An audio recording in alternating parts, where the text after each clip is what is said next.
Et je pense que l'entrepreneuriat pour chaque pays africain est bénéfique déjà dans le sens où ça va favoriser, permettre aux jeunes africains de pouvoir s'investir dans le travail.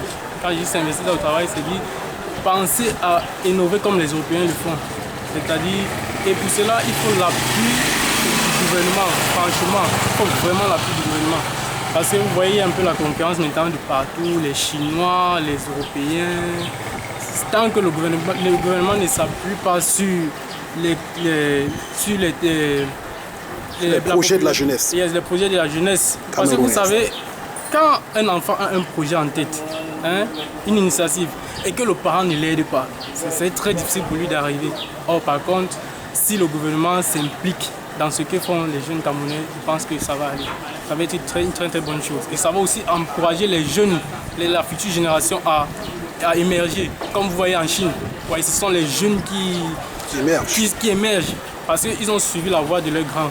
Et tout ça, c'est ils ont le soutien. Oui, il faut le soutien du gouvernement. Et votre avis vraiment sur l'entrepreneuriat au Cameroun, que pensez-vous de l'atmosphère?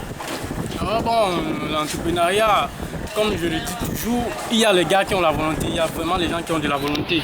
Mais ce qui empêche que ça décolle réellement, c'est un peu, je peux dire, la négligence, toujours. Parce que l'idée est déjà là. L'idée est là. Chaque jeune a une idée. Vous voyez? Mais si le gouvernement ne s'implique pas, c'est-à-dire en donnant les moyens à chaque... Parce qu'on peut avoir l'idée, mais on n'a pas les moyens de le faire. Vous voyez?